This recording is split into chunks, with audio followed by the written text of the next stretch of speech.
Hello everyone, स्वागत आप सभी का आपके अपने YouTube channel IT foundation classes में। तो गाइस, आज के इस वीडियो में मैं डिस्कस करूंगा इलेक्ट्रिशियन पावर डिस्ट्रीब्यूशन ट्रेड वाले सेकेंड ईयर के स्टूडेंट्स के लिए ट्रेड प्रैक्टिकल का ओरिजिनल क्वेश्चन पेपर। तो जितने भी स्टूडेंट्स जो electrician power distribution trade second year वाले हैं वो आज का वीडियो एंड तक जरूर देखिएगा, ताकि गाइस आप लोगों को पता चल सके कि आपके ट्रेड प्रैक्टिकल में किस तरह के क्वेश्चंस आपसे पूछे जाते हैं। आप सभी को पता होगा ट्रेड प्रैक्टिकल का जो एग्जाम है वो 250 यानी कि 250 मार्क्स का होता है।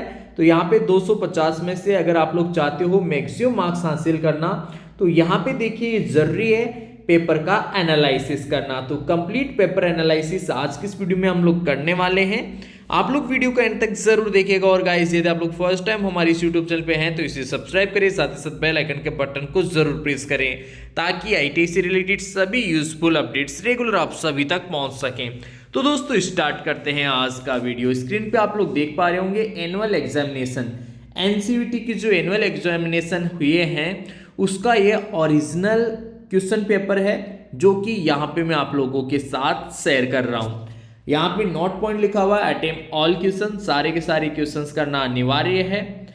फर्स्ट क्वेश्चन है इस पेपर का, to connect and synchronise two alternators by synchroscope method. आप सभी को पता होना चाहिए दो अल्टरनेटर्स हैं। कितने अल्टरनेटर है? दो अल्टरनेटर, एक और ये दूसरा। दोनों अल्टरनेटर को सिंक्रोनाइज करना है। ठीक है, सिंक्रोनाइज करने का मतलब ही होता है कि दोनों का टर्मिनल वोल्टेज, दोनों की फ्रीक्वेंसी चेक करना, दोनों का फेज क्रम जो है वो सेम होना चाहिए, दोनों का टर्मिनल वोल्टेज सेम होना चाहिए, दोनों की आवृत्ति सेम होनी चाहिए।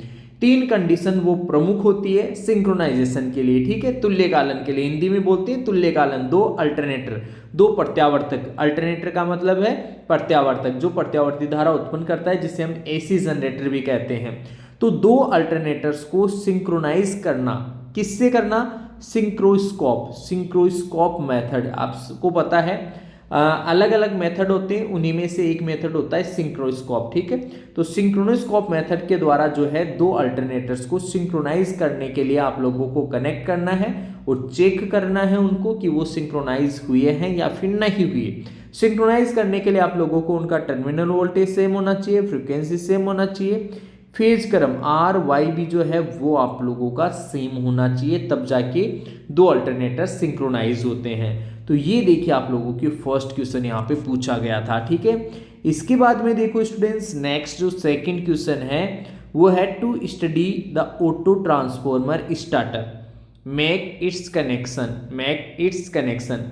ऑटो ट्रांसफॉर्मर स्टार्टर के बारे में आप लोगों को स्टडी करना है और इसके कनेक्शन आपको पता होना चाहिए कि ऑटो ट्रांसफॉर्मर स्टार्टर जो है उसका यूज जो है हम 5 HP से लगभग 10-15 HP तक की मोटर्स को स्टार्ट करने के लिए जो है ऑटो ट्रांसफॉर्मर स्टार्टर का हम यूज करते हैं। राइट, तो ऑटो ट्रांसफॉर्मर स्टार्टर से जो है उसका एक तरीके से स्टडी, कैसे वो वर्क करता है, वर्किंग प्रिंसिपल क्या है, उसके बाद में उसका कनेक्शन, जो भी जिस भी इंडक्शन मोटर को हम चलाएंगे, जिस भी प्रेरण मोटर को हम चलाएंगे, ऑपरेट करेंगे इस स्टार्टर से जिस मोटर को चलाएंगे उसके साथ में इसका कनेक्शन जो है वो कैसे होगा, ये भी आप लोगों को बताना है सेकेंड क्वेश्चन में। राइट, दो क्वेश्चन हो गए। इसके बाद में थर्ड क्वेश्चन देखो। थर्ड क्वेश्चन में पूछा है to study the various parts of 3 phase squirrel cage induction motor. ठीक है, आपको पता होगा कि एक तो होती है स्क्वायरल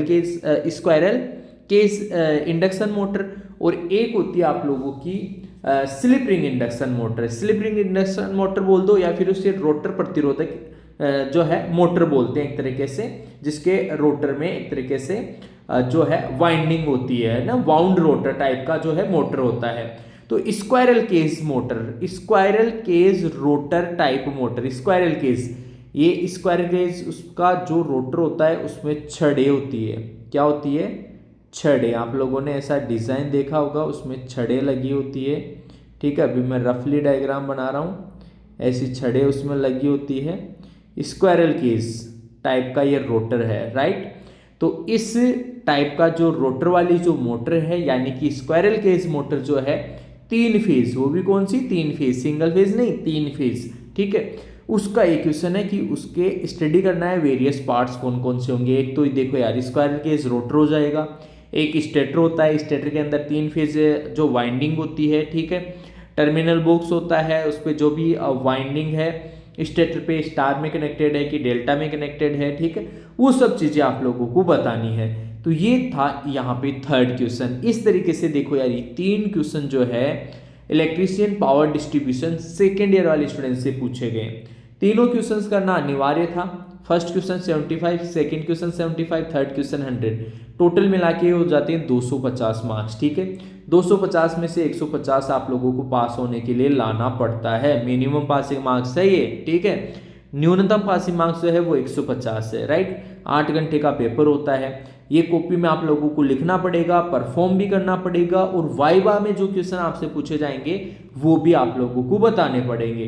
तो तीनों चीज रिटर्न आप लोगों का रिटर्न कार्य, ठीक है, वाइवा और परफॉर्मेंस। परफॉर्मेंस मतलब एक तरीके से आप लोगों को जो है ये परफॉर्म करना पड़ेगा, प्रैक्टिकल जो है वो सर्किट वगैरह बना के आप लोगों को उस मोटर को, मशीन को, जो भी है उसको ऑपरेट करके, उसको प्रचालित करके आप लोगों को दिखाना पड़ेगा, जो भी आपके एक्सटर्नल एग्जामिनर आएंगे, राइट। इस तरीके से क्वेश्चन पेपर रहा है। इसी तरीके के क्वेश्चंस आप लोगों के सेकेंड ईयर में आप लोगों को मेन एग्जाम या बेक एग्जाम, जो भी आपका एग्जाम हो, उसमें देखने को मिलेंगे।